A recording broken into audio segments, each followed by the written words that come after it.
साहब नमस्कार। नमस्कार। साथियों, मैं परिचय करवाने जा रहा हूँ वामन मेश्राम साहब का। और वामन मेश्राम साहब किसी परिचित की मोहताज नहीं है। पिछले 48 साल से वो सामाजिक परिवर्तन के लिए भारत भर में काम कर रहे हैं। भारत भर में ही नहीं, विश्व के अंदर में उनको पहचाना जाता है। और आज हमारे सामने ऐसी शख्सियत है कि जिनके ज्ञान के मामले में हम ये कहें कि वो पूर्वानुमान लगा लेती कि कौन सी घटना कैसे घटती है और किस प्रकार से समाज को दिशा निर्देश देना है और किस प्रकार से भारत का संविधान आगे चिरकाल तक अपना काम करते रहेगा और लोकतंत्र कैसे मजबूत होगा। इसके लिए बहुत सारे प्रश्नों को लेके मैं उनके सामने उपस्थित हूँ और जो आपके प्रश्न हैं वही मैं पूछूंगा। और कोशिश ये करूंगा कि संक्षेप में मैं उनसे बातचीत करूं और आप भी उसका लाभ लें। तो साहब, आपका बहुत बहुत धन्यवाद कि आज धन्यवाद। हमको धन्यवाद। बहुत बड़ा समय दिया। और मेरा पहला प्रश्न आपसे ये है कि जो रिसेंट में जो माननीय सुप्रीम कोर्ट के द्वारा जो डिसीजन दिया गया क्रीमी लेयर को लेके, तो ये डिसीजन जो दिया गया, तो बामसेफ पिछले 25 साल से एक संगोष्ठी की थी बामसेफ ने। जब ओबीसी को क्रीमी लेयर लागू हुआ था, तब एससी एसटी के लोग ये बोलते थे कि ओबीसी को क्रीमी लेयर लगा है, हमको तो लगा नहीं है। हमको तो लगा नहीं, तो तुम जबरदस्ती की क्यों ये संगोष्ठी कर रहे हो। तो बामसेफ ये कहता था कि ये ओबीसी को क्रीमी लेयर लगा मतलब है कि आपको भी लगने वाला है। और आज 25 साल के बाद हम देखते कि वो घटना सही हुई। तो 25 साल का पूर्वानुमान कैसा क्या बामसेफ ने लगा, यही मेरा पहला प्रश्न है। शासक वर्ग जो है वो अपने हितों के लिए काम करता है और वो ओबीसी को रिजर्वेशन दिया भी जाए मगर ओबीसी को बेनिफिट नहीं होना चाहिए। रिजर्वेशन दिया जाए मगर उसको बेनिफिट नहीं होना चाहिए। यही कोशिश वो इसके आधार पर अनुसूचित जाति जनजाति के लिए करेंगे भविष्य में, ऐसा मेरा अनुमान था। वो अनुमान सच साबित हो गया, क्योंकि अनुसूचित जाति को रिजर्वेशन रहना भी चाहिए मगर बेनिफिट भी नहीं होना चाहिए। जो काबिल लोग हैं वो काबिलियत के आधार पर डिलीट हो जाएंगे, मेरिट के मतलब आर्थिक आधार पर। और जिनके पास आर्थिक स्थिति नहीं है कि वो हायर एजुकेशन ले सके, उनको रिजर्वेशन देने की बात करो, तो वो रिजर्वेशन देने की बात भी हो जाएगी और बेनिफिट मिलेगा भी नहीं है और सीटें खाली रहेगी। तो जनरल कैटेगरी के लोगों को 3 साल के बाद उसी जगह पर भर्ती करने का मौका मिल जाएगा। ये एक कॉन्स्पिरेसी है, एक षड्यंत्र है, ऐसा मेरा मानना है। तो सुप्रीम कोर्ट का फैसला आने से पहले भी कहीं हम पांठेले पे खड़े होते थे या कई लोगों के पास खड़े होते थे, और ख़ास तौर से हमारे एससी एसटी के कुछ ऑफिसर थे, वो कुछ ऐसा समर्थन करते थे कि क्रिमिनल लागू होना चाहिए। अब हाँ, SC ST के लोग ओबीसी के लिए क्रिमिनल लागू होना चाहिए ऐसा बोलते थे। तो मैंने उस समय उनको ये कहा था कि ये कल चलकर SC ST के लोगों को भी लागू हो जाएगा। उनको ये दूरदृष्टि नहीं थी, क्योंकि मैं शासक वर्ग रिजर्वेशन का विरोध नहीं कर पा रहा है तो वो क्या करता था, रिजर्वेशन चालू भी रहना चाहिए मगर उसका बेनिफिट भी नहीं होना चाहिए, इस तरीके का तरीका अपना रहे थे। वो तरीका SC ST के लिए भी लागू कर देंगे भविष्य में, इसलिए इस आधार पर मैंने ये बात कही थी। आखिर वो बात सच साबित हुई। इसमें कुछ शेड्यूल कास्ट के ऑफिसर्स हैं जो ये फैसला आने के मतलब 1-2 साल पहले मेरी उनसे चर्चा हुई, तो वो भी जस्ट जो अभी फैसला आया है सुप्रीम कोर्ट के माध्यम से, उसी प्रकार के वो बातें कह रहे थे कि ये लागू होना चाहिए, SC ST पर भी क्रिमिनल लागू होना चाहिए और आरक्षण गरीबों को मिलना चाहिए। तब भी हमने उनका विरोध किया था। लेकिन मेरा ये मैसेज है कि उनके पास तक ये संदेश कैसे पहुंचा कि ये लागू होने वाला है। ऐसी कौन सी संस्था देश के अंदर में काम कर रही है कि जो पहले से ही अपना एक मास के अंदर में मैसेज पहुंचा देती है कि जो सुप्रीम कोर्ट के जजेस जो डिसीजन देने वाले होते हैं वो डिसीजन जनता के अंदर में पहुंच जाता है। नहीं, असल बात क्या है, जो शासक वर्ग जो है वो क्या करता है, वो जैसा उसको चाहिए वैसी चर्चा वो शुरू करता है और जनमत तैयार करता है। अच्छा। उस जनमत में वकील लोग भी होते हैं और उन्हीं वकीलों में से कुछ वकील जज बन जाते हैं, जिसका पहले से ऐसा ओपिनियन है, उनका इंडिविजुअल ओपिनियन है। वो ओपिनियन जिनका इंडिविजुअल है क्रिमिनल लगाना चाहिए, ऐसे लोग जज बन जाते हैं। फिर वो हाई कोर्ट के जज बनने के बाद सीनियरिटी के बाद में सुप्रीम कोर्ट में चले जाते हैं और फिर सुप्रीम कोर्ट में जाने के बाद अपना निजी जो विचार है वो जजमेंट में रूपांतरित कर देते हैं। ये बात इस आधार पर मैं कह रहा हूँ क्योंकि 25-30 साल पहले ये बातें हो रही थी। शासक वर्ग जो ऊंचे जाति का है उसके अंदर ये बात हो रही थी। अब वो बात शासक वर्ग की नहीं रही, अब वो बात तो सुप्रीम कोर्ट का जजमेंट हो गया। जो 25-30 साल पहले शासक वर्ग के लोग बोलते थे वो अभी जजमेंट में आ गया। और इसमें इसका मतलब ये है कि वो पहले से इस तरह का ओपिनियन फॉर्म कर रहे थे। ओपिनियन फॉर्मेशन में कुछ वकील भी शामिल होते थे और उन वकीलों में से कुछ वकील हाई कोर्ट के जज भी बन जाते थे और सीनियरिटी के आधार पर सुप्रीम कोर्ट भी जाते थे। तो निजी राय को वो जजमेंट में कन्वर्ट कर सकते हैं, ऐसे हुआ। मैं इस आधार पर यह बात कह रहा हूं कि SC/ST का 15% का कोटा पूरा नहीं हुआ, SC/ST का 7.5% ST का भी कोटा पूरा नहीं हुआ। कोटा पूरा होने के पहले ही क्रीमी लेयर लागू कर दिया। मैं ये मानता था कि मान लो क्रीमी लेयर पूरा हो, मान लो 15% शेड्यूल कास्ट का और 7.5% शेड्यूल ट्राइब का पूरा होता तो सुप्रीम कोर्ट के लोगों को ये कहने का मौका मिलता, मगर उन्होंने ये वेटिंग ही नहीं किया।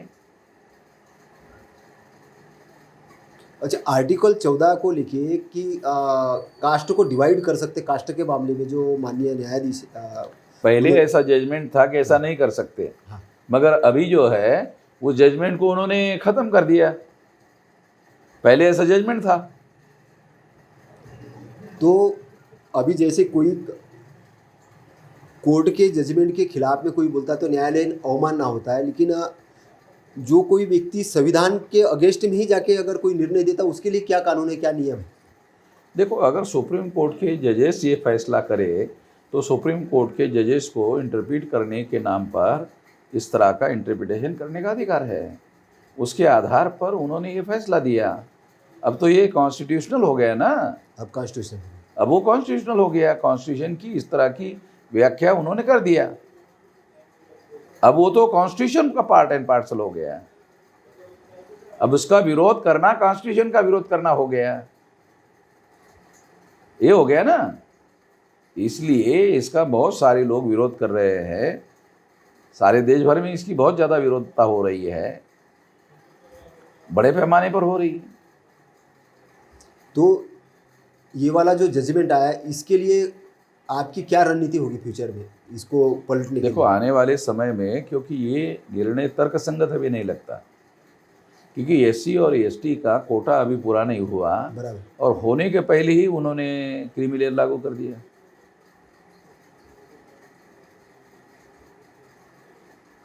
तो ये बात तर्कसंगत नहीं लगती हमको।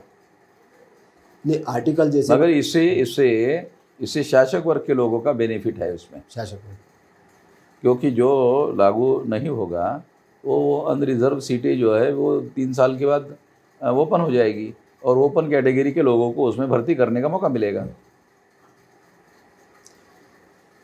आर्टिकल 340, 15, 16(4), 341, 342 इसके अंदर में तो सोशल और एजुकेशनल बैकवर्ड की बात कही गई, इकोनॉमिक वाला शब्द तो कहीं है नहीं।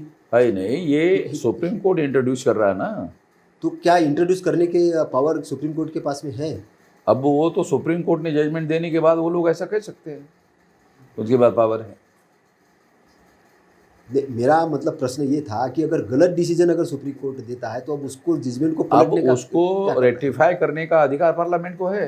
पार्लियामेंट को है, तो पार्लियामेंट जो है इसके विरोध में उस निर्णय को रद्द कर सकती है। अब तो पार्लियामेंट के अंदर में जैसे क्योंकि वो पार्लियामेंट रिप्रेजेंटेटिव हाउस है, बराबर, मतलब वो भारत की जनता का प्रतिनिधित्व करता है। मगर सरकार बीजेपी की है, बीजेपी ऐसा करेगी ऐसी संभावना मुझे लगती नहीं है, क्योंकि ये तो शासक वर्ग के बेनिफिट में है। बीजेपी तो ब्राह्मणों की ओपनली काम करने वाली पार्टी है, खुले उसके समर्थन में करने वाली पार्टी है। चाहे एक बैकवर्ड के आदमी को उन्होंने प्रधानमंत्री बनाया, उस प्रधानमंत्री को बैकवर्ड की गिनती करने तक अधिकार नहीं है। तो सारा पावर तो उन्होंने अपने हाथ में रखा हुआ है और नरेंद्र मोदी को तो उन्होंने सामने केवल वोट हासिल करने के लिए रखा हुआ है। तो उससे तो ये उम्मीद नहीं कर सकते कि वो कुछ इस तरह का करेगा। नहीं, इसमें जैसे विपक्ष की जैसे राहुल गांधी जी जैसे चुनाव के पहले संविधान अपने हाथ में लेके बोल रहे थे कि संविधान का ये हो रहा है, संविधान को हम बचाएंगे। संविधान को मानने वाले लोगों के वोट हासिल करने के लिए संविधान को हाथ में लेके घूमता था वो। लेकिन अभी जब से उससे क्या लेना देना है, उसकी पार्टी ने इमरजेंसी लागू किया था संविधान के विरोध में।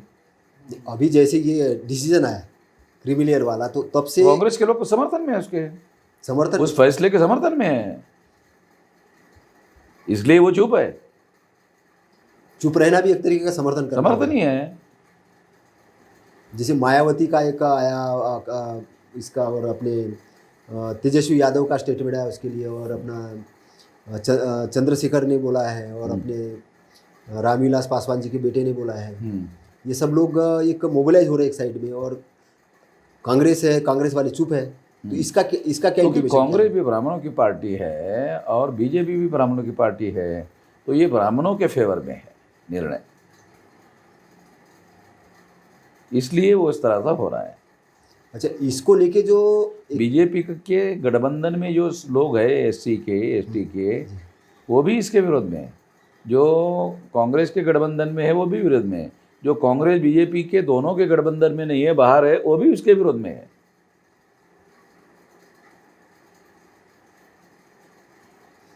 तो 21 तारीख को 21 अगस्त को जो बंद बुलाया गया है, किसने बुलाया किसी को भी पता नहीं है। उसमें आपका भी कभी कभी नाम उछाला जाता है, लेकिन नहीं, मैं उसके समर्थन में नहीं हूँ। अच्छा, आप समर्थन में नहीं। तो इस बंद को लेके आपकी क्या प्रतिक्रिया है कि ये नहीं, मैं उसके समर्थन में नहीं हूँ, क्योंकि कोई भी अहरिया गहरिया नत्तू खैरिया कुछ भी कर दे और उसका हम लोग संगठित लोग समर्थन कर दे, ऐसा फालतूपना करने के लिए मैं तैयार नहीं हूँ। ये इसको मैं गैर जिम्मेदाराना बात है, हरकत मानता हूँ।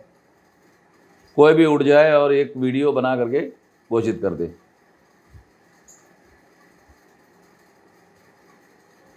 फिर हम 50 साल से झक मार रहे गए, इतना सारा संगठित शक्ति बना रहे, झक मार रहे, क्या कर रहे फिर हम लोग है?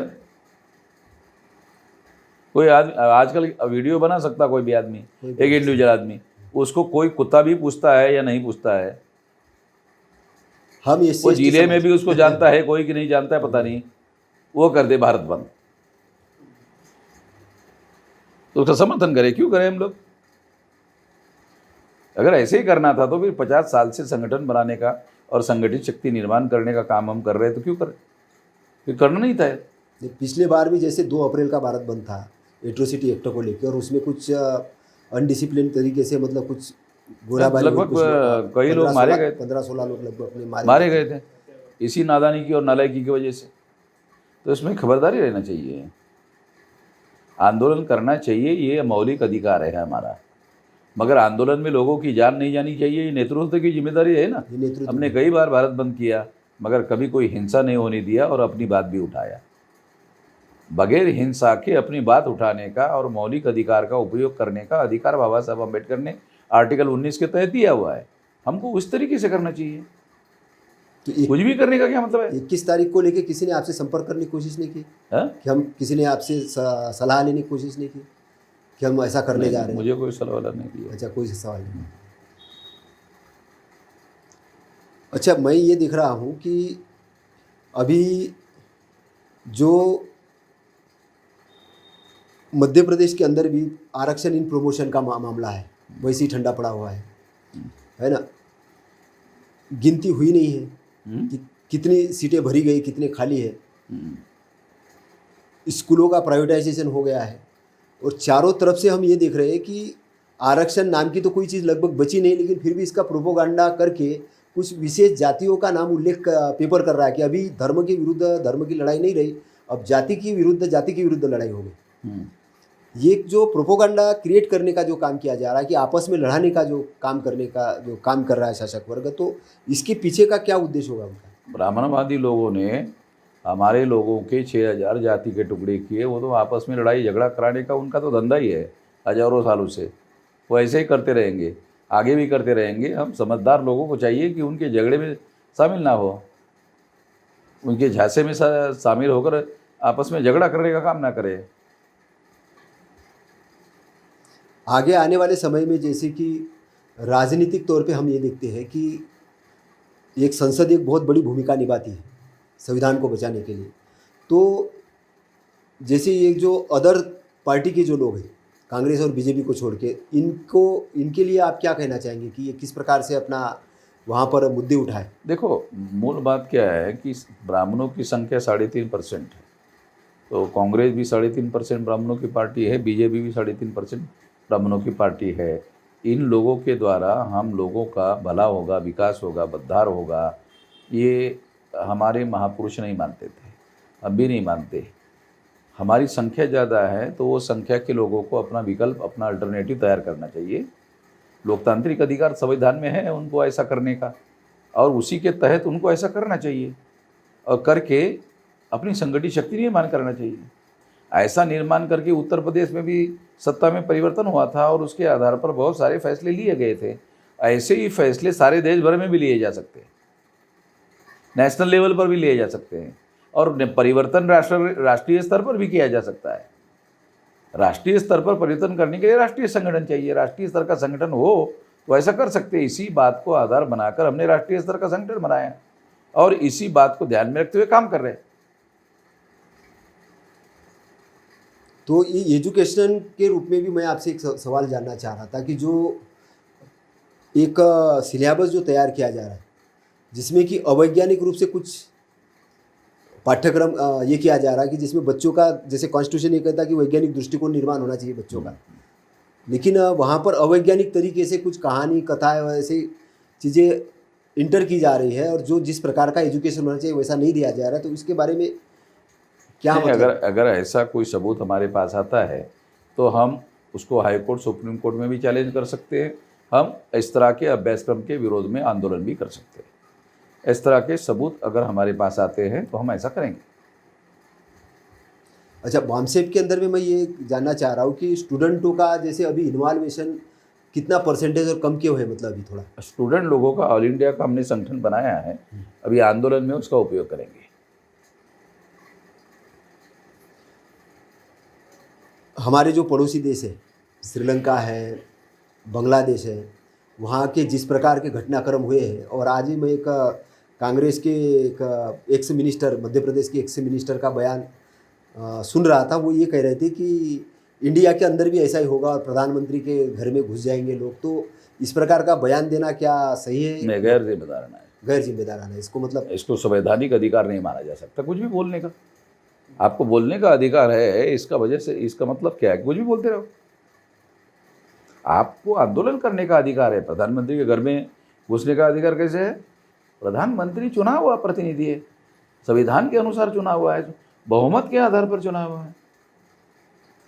ऐसे थोड़ी किसी को कुछ भी करने का अधिकार है। अच्छा, ईवीएम को लेके आपने सबसे पहले भारत में ऐसा होगा, ऐसा मुझे नहीं लगता। ऐसा नहीं लगता है, ऐसा हो सकता है, ऐसा मुझे नहीं लगता। मतलब भारत का लोकतंत्र मजबूत है? नहीं, ऐसा भारत में बांग्लादेश से ज़्यादा जागरूक लोग हैं हमारे पास। अराजकता निर्माण होगी ना बांग्लादेश में, अराजकता ऐसी अराजकता निर्माण हो, ऐसे लोग नहीं है भारत में। मतलब ये किस चीज़ का, मतलब इंदिरा गांधी के द्वारा जयप्रकाश नारायण के ऊपर अराजकता निर्माण करने का आरोप लगाया गया था, मगर वो भी अराजकता निर्माण करने का काम नहीं था। एक सवाल मेरा ये है कि अभी जो ईवीएम को लेके जो आपका आंदोलन है, आपने जो पूरे भारत भर में चलाया, और सुप्रीम कोर्ट के अंदर में भी आपने इलेक्शन कमीशन के विरोध में भी आपने वहाँ पर रिट याचिका दायर करके रखी, और उसके कारण वीवीपैट आया, लेकिन 100% गिनती को जैसे सुप्रीम कोर्ट ने मना किया। और आज जो धांधली सामने आ रही, जैसे कि कुछ रिपोर्ट आ रही है अभी 2024 के अंदर भी करीबन 76 सीट के अंदर में गड़बड़ हुई है। उस मुद्दे पर हमारा रिसर्च चल रहा है, और उस मुद्दे पर मैं भी विस्तार से बोलने वाला हूं, और उस मुद्दों को लेकर भी आवश्यकता पड़ी तो हम आंदोलन करेंगे देशव्यापी। हम डाटा कलेक्ट कर रहे हैं। तो आने वाले समय में जैसे भारत के जो शिक्षित युवा है, जो सोशल आंदोलन को ऐसा मानते कि जो खाली पीली लोग हैं, जिनको कोई काम धंधा नहीं, वो ये काम करें, या जो नौकरी पेशा जो टॉप लेवल पे गए हुए जो लोग हैं, वो समझते हैं कि भाई नौकरी हमको मिल गई, अब तो हम सब कुछ सब बढ़िया हो गया है हमारा, अब दोबारा तो मिलना नहीं है। तो इन लोगों के लिए क्या आप संदेश देना चाहेंगे? नहीं, उन लोगों को सामाजिक दृष्टिकोण धारण करना चाहिए, और सामाजिक दृष्टिकोण धारण करना चाहिए जिस सामाजिक आंदोलन की बदौलत वो यहाँ पे पहुँचे। सामाजिक आंदोलन की बदौलत अधिकार मिले, अधिकार मिलने की वजह से वो यहाँ तक पहुँचे। इस बात को उनको रियलाइज़ करना चाहिए और इस उपकार को उनको मानना चाहिए और उस उपकार की परतफेड़ करने के बारे में सोचना चाहिए। नहीं, वो कहते हैं बैक टू सोसाइटी के बारे में सोचना चाहिए। वो कहते हैं कि हम जहाँ पर है तो अपने माता पिता की मेहनत के कारण है। हमारे नहीं, माता पिता तो केवल पैदा कर सकते हैं, पैदा किया, मगर ये जो जीवन है, ये जो संविधान के द्वारा मिला हुआ है, ये तो आंदोलन के द्वारा संवैधानिक अधिकार मिले इसकी वजह से हुआ है। ये माता पिता के मामला नहीं है। अच्छा, अभी माता पिता तो पैदा ही कर सकते हैं ना। बिल्कुल बिल्कुल। माता पिता के पास ऐसा कौन सा अधिकार है जो तुमको अपने अधिकार क्षेत्र में वहाँ तक पहुँचा सकते हैं? नहीं, वो तो संवैधानिक अधिकार हासिल हुए उसकी वजह से हुआ। ये दो चीज़ें अलग है, दो चीज़ों को मिक्स नहीं करना चाहिए। बुद्धिस्ट इंटरनेशनल ने जो अभी आंदोलन छेड़ा वहाँ पे नागपुर को लेकर, दीक्षा भूमि को लेकर, और वहाँ मैं दीक्षा भूमि पर भी गया था, तो वहाँ का जो 201 करोड़ का फंड वो और नीचे वो कुछ पार्किंग वगैरह बनाने वाले थे, तो एक इंटरनेशनल बुद्धिस्ट सेंटर मतलब एक धम्म का केंद्र बनाने के बजाय उसको एक व्यवसायिक केंद्र बनाने का काम जैसे सरकार की तरफ से हो रहा था, तो उसके नहीं, वो एक गुप्त रूप से आरएसएस का षड्यंत्र था। ये षड्यंत्र वहाँ जो बैठे हुए मैनेजमेंट करने वाले जो गधे लोग हैं, उन लोगों को ये षड्यंत्र समझ में नहीं आया और इस वजह से हमको कार्रवाई करनी पड़ी। इस वजह से अभी पता चला कि अभी वो बंद हो गया है। अभी बंद हो गया है। और बुद्ध गया के अंदर में भी जो मैनेजमेंट कमिटी है जो बौद्धों के अंडर में नहीं है, उसके लिए वामसिप संगठन या आपके भारत मुक्ति मोर्चा की तरफ से कुछ पहल हो रही है? ऐसा अगर मान लो हमारे सामने प्रस्ताव आता तो हम विचार करेंगे। तो आगे आने वाले चुनाव के अंदर में और आने वाले भविष्य के अंदर में आपकी जैसे ये मूल निवासी समाज है, SC ST OBC के लिए क्या रणनीति होगी? थोड़ा सा आप थोड़ा हम लोग आंदोलन पर थ्रस्ट दे रहे हैं, राष्ट्रव्यापी आंदोलन पर। इस महीने के एंड होने के पहले पहले हम लोग भारत बंद बड़े पैमाने पर करने की योजना पर काम कर रहे हैं।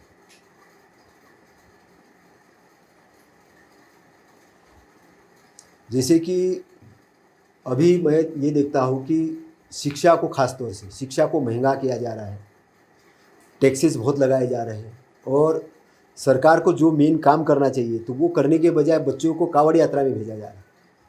वो कावड़ पे फूल सरकार बच्चों को कावड़ यात्रा में भेज रही है ऐसा तो मुझे कभी नहीं देखा, मगर आरएसएस और भाजपा के लोग जो है वो SC ST OBC के लोगों को कावड़ यात्रा में भेजने के लिए गुप्त रूप से प्लानिंग पर काम कर रहे हैं। और ऐसे हमारे SC ST OBC के लोग बहुत सारे नौजवान बेरोजगार हैं, उनके पास कोई काम धंधा है ही नहीं, तो वो ऐसे घूमते रहते हैं। उनको घूमने के लिए कुछ गाड़ियाँ दे देते, कुछ पैसा दे देते और उनको उनके पास समय ही समय है, बेरोजगार है। तो बाबा साहब ने जिस प्रकार से अपनी संस्थाओं का निर्माण किया था, जैसे उनकी एजुकेशनल संस्था थी, धम्म के लिए भारतीय बौद्ध महासभा थी, समता सैनिक दल था, रिपब्लिकन पार्टी थी, और वो राजनीति के लिए जैसे एजुकेशन ये करना चाहते थे, अपने भिक्षुओं के लिए प्रशिक्षण सेंटर करना चाहते थे। उन्होंने इतनी सारी किताबें लिखी, बहुत आंदोलन को बहुत ढंग से मतलब उन्होंने ये किया। तो वाम से पिछले करीबन 1970-75 से है ना काम कर रहा लगभग, तो आज तक वामसिप की क्या उपलब्धि है, थोड़ा सा संक्षेप में बताएंगे आप कि उस आंदोलन वामसिप की उपलब्धि ये है कि आजकल तमाम लोग जो बहुत सारी जानकारी की बातें करते हैं वो वामसिप की उपलब्धि है। जो लोगों को विशेष तौर पर जानकारी नहीं होती थी, ऐसी विशेष तौर पर लोगों के पास जानकारी है। और दूसरी बात, आज राष्ट्रीय स्तर का वामसिप के माध्यम से एक आंदोलन खड़ा किया हुआ है। ये आंदोलन कभी भी हमारे लोगों के हक और अधिकार को, संविधान में जो लिखे हुए हैं वो सारे अधिकारों को हासिल करवाने में कामयाब हो सकता है। यहाँ तक के हो गया है। आने वाले समय में इसकी राष्ट्रव्यापी एक्शन हो सकती है, वो भी इसी वजह से हो सकती है। मतलब ये कहा जाए तमाम बातें, तमाम अचीवमेंट है कि आपने एक बेस बनाने का काम किया। हाँ, जो और आने वाले समय में अभी एक्शन भी करेंगे। हाँ। तो ये जो अभी लोग ये कहते हैं कि हम सत्ता में जब तक आएंगे तब तक हमारा भला नहीं हो सकता, जन आंदोलन से क्या होगा, इस पर थोड़ा सा आप एक्सप्लेन करने की हमको कोशिश करिए। जयप्रकाश नारायण ने आंदोलन किया था तो सत्ता बदली थी ना, बदली। तो आंदोलन से सत्ता में परिवर्तन होता है और सत्ता में हमारे लोगों को जाना चाहिए और उसके लिए आंदोलन करना चाहिए। तो जो हमारे छोटे छोटे दल है, आंदोलन अगर नहीं करेंगे तो सत्ता नहीं मिलेगी। सत्ता नहीं मिलेगी। हमारे जो छोटे छोटे दल है जो एक दूसरे power is product of successful struggle. बराबर पावर हासिल होता है सक्सेसफुल स्ट्रगल की वजह से। बराबर आज़ादी के लिए आंदोलन चला तो आज़ादी मिली। हम भी इमरजेंसी के पहले जो जयप्रकाश नारायण ने आंदोलन किया तो फिर पावर स्ट्रक्चर में चेंज हो गया। मतलब एक से ज़्यादा उदाहरण है। जो हमारे छोटे छोटे जो दल है जो एक दूसरे के खिलाफ लड़ते हैं, तो एक विचारधारा के तहत आने के लिए उनको क्या करना पड़ेगा? मतलब जो राजनीतिक स्तर पे क्या आप संदेश देना चाहेंगे? राष्ट्रीय स्तर का संगठन होने के बाद में छोटे छोटे दल ज़्यादा देर खड़े नहीं रह सकते और छोटे दल जो खड़े होते हैं छोटे छोटे, उनकी उम्र ज़्यादा ज़्यादा 3 साल रहती है। 3 साल से ज़्यादा वो दिखते नहीं है। फिर नया और कोई खड़ा होता है, फिर और खड़ा होता है, मगर उम्र रहती 3 साल।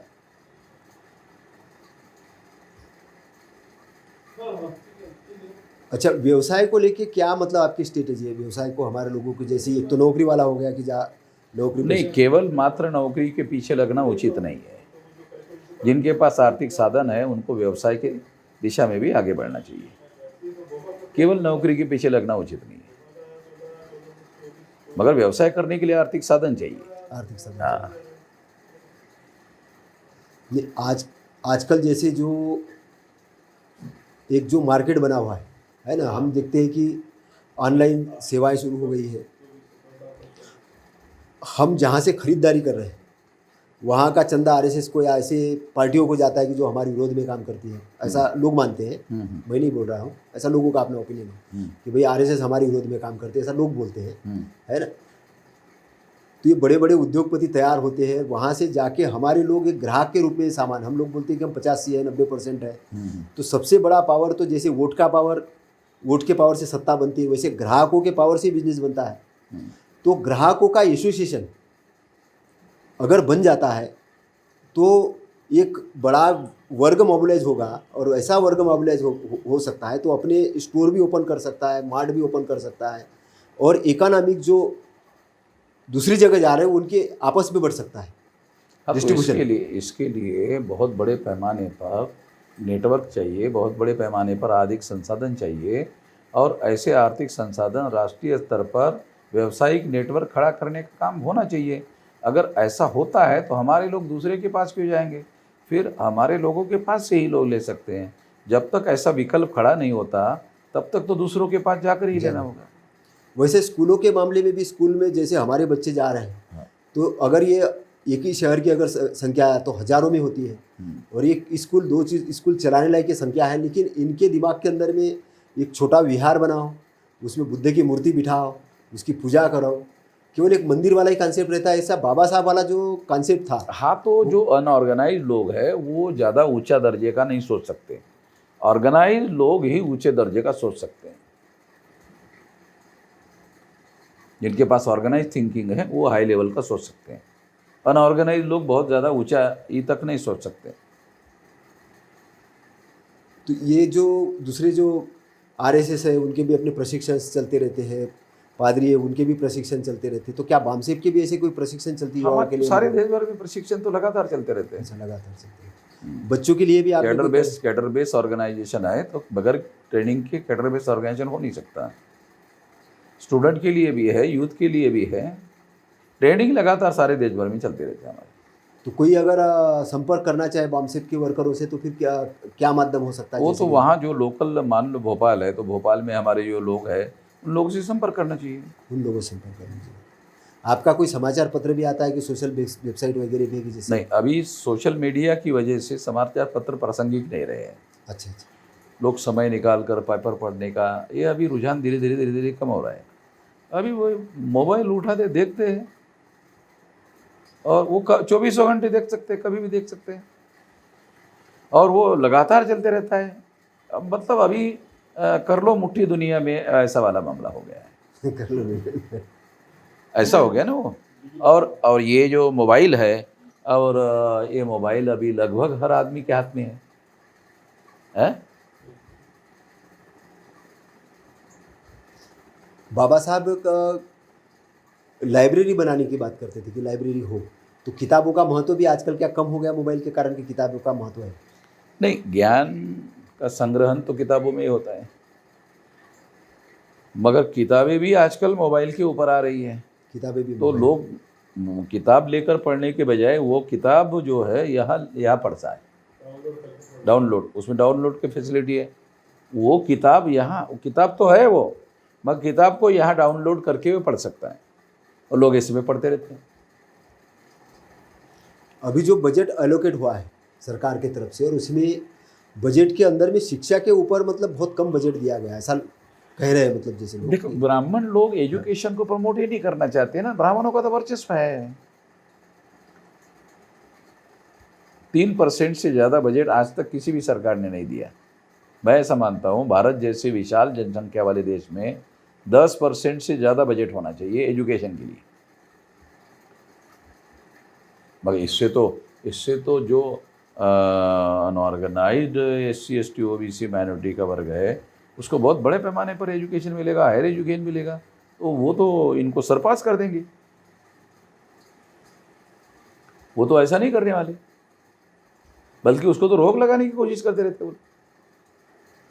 नहीं, वो ये कहते हैं कि इनका मतलब भाई मूर्ति पूजा ही करना चाहिए, और हम तो किताबें पढ़ेंगे, हम ज्ञान अर्जन करेंगे, हम विश्वविद्यालय में मूर्ति जाएंगे। पूजा करने से कुछ नहीं होने वाला। जो ज्ञान अर्जित करेगा वही तो आगे बढ़ेगा। दुनिया तो ज्ञान वाली होगी ना। जिसके पास ज़्यादा ज्ञान होता वो बहुत कम समय में बहुत ज़्यादा रिसोर्सेज भी इकट्ठा कर रहा है आजकल। नहीं, OBC के जैसे स्टूडेंटों का जैसे जो स्टाइपेंड थी महाराष्ट्र के अंदर में, वो तीर्थ यात्रा पे सरकार ने लगाई। तो इस टाइप के ब्राह्मणों की जो सरकार रहती है, वो सरकार इस तरह के काम करती है ताकि लोगों को दूसरे दिशा में डाइवर्ट किया जाए और ब्राह्मणों का वर्चस्व कायम रहा जा सके। तो ऐसा तो वो करते रहेंगे। तो सरकार को बदलने के काम पर हमारे लोगों को ध्यान देना चाहिए। इसके लिए हमारे जो खासतौर से सोशल वर्कर है, जो एक्टिव लोग हैं या जो राजनीति में जाना चाहते हैं, उनके लिए आप क्या संदेश देना चाहेंगे? नहीं, जो राजनीति में जाना चाहते हैं उनके लिए पॉलिटिकल फ्रंट होना चाहिए, वो तो है। पॉलिटिकल फ्रंट में काम कर सकते हैं, पॉलिटिकल एस्पायरेशन फुलफिल करने के लिए अवेलेबल है। समाज की भी एस्पायरेशंस है कि हमारी राजनीति में सत्ता होनी चाहिए। तो आप अभी कौन से संगठित रूप से काम कर सकते हैं। बिल्कुल, आप अभी ऐसे कौन से पार्टी का समर्थन करते हैं या कौन से मैं किसी पार्टी का समर्थन नहीं करता हूँ, मैं अपने जन आंदोलन का समर्थन करता हूँ, जिससे हमारे लोगों को पॉलिटिकल पार्टी का समर्थन, पॉलिटिकल पार्टी में बेनिफिट हो जाए, बेनिफिट हो? पॉलिटिकल एरिया में बेनिफिट हो जाए, इसलिए जन आंदोलन में ज़्यादा मैं ध्यान केंद्रित कर रहा हूँ। नहीं, आप क्योंकि मैं ऐसा मानता हूँ, power is a product of successful struggle. अगर हम सक्सेसफुल स्ट्रगल कर देते हैं तो हमारे लोगों को पावर मिलेगा। उत्तर प्रदेश के अंदर में जैसे आपका एक मतलब स्टेटमेंट था कि मायावती की सरकार जाएगी, मायावती की सीटें कम होगी, और वो हुई। तो मायावती की एक भी सीट नहीं आएगी, ये भी मैंने कहा था, ये भी कहा था, तो ऐसे ही हुआ। अब ऑब्जेक्शन मेरी वजह से नहीं हुआ, नहीं हुआ, क्योंकि वो जो कर रहे हैं उसकी वजह से ऐसे होगा, ऐसे मैंने कहा था। अब लोग ये कह रहे हैं कि मेसराम साहब ने सीटें कम करवाई, तो इस पर आपका अब मेरे पास क्या है, वो मैं कह रहे हैं कि कैसे समर्थन सीटें नहीं कम करवा सकता हूँ? दिया। इन्होंने समर्थन नहीं दिया, इन्होंने अगर समर्थन दिया होता तो सीटें आती। नहीं, हमारी वजह से सीटें जीरो आ गई, ऐसा तो नहीं कहा जा सकता। उनके आचरण की वजह से हमने आकलन किया। हाँ, और मायावती और चंद्रशेखर जैसी एक स्टेज पे आने चाहिए, जैसे उनके वक्तव्य तो लगभग समान होते हैं, लेकिन फिर भी वो एक दूसरे के विरोध में रहते हैं। तो इसके बारे में वो लोग आपस में लड़ते हैं, झगड़ते हैं, इससे मुझे क्या लेना देना है? वो उनका मामला है, उनको पूछा जाना चाहिए। तो साहब, आपने बहुत लंबा टाइम दिया, लेकिन जाते जाते थोड़े से मैं और प्रश्न ये कहना चाह रहा हूँ कि आप बहुत कम उम्र में सामाजिक आंदोलन में भाग लिया आपने, और महापुरुषों का जो मूवमेंट था, विज़न था, उस विज़न के लिए आपने काम किया। ये काम करते वक्त जैसे आपने ऐसी क्या चीज़ देखी कि इस काम के अंदर में आपकी एंट्री हुई और आपने इतना मतलब पूरा जीवन झोंक दिया इस काम के लिए, जैसे समर्पण कर दिया? हाँ, नहीं, इसमें ऐसा है, तो मैं स्टूडेंट लाइफ से ही सामाजिक दृष्टिकोण धारण करते हुए काम करता था, और जब मुझे ऐसा लगा कि मूवमेंट में मुझे ये करना चाहिए, तो जैसे काशीराम जी ने अपना सारा जीवन लगाया, तो हमने देखा अरे हमको भी उनकी देखा देखी खापर्डे साहब ने जीवन लगाया और हमको भी लगा कि हमको भी ये जीवन लगाना चाहिए। तो ये प्रेरणा हमें काशीराम जी और खापर्डे साहब की वजह से मिली। ऐसा करना चाहिए, समाज के लिए जीवन समर्पित करना चाहिए। ये खापर्डे साहब का जीवन, काशीराम जी का जीवन देख करके हमको ऐसा लगा, दीना भाना जी का जीवन।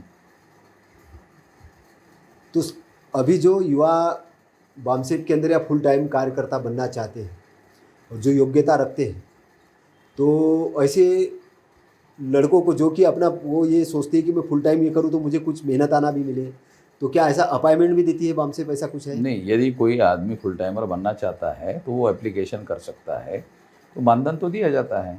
और इतना ही नहीं, मानधन नहीं बल्कि उसको ट्रेनिंग भी दिया जाता है।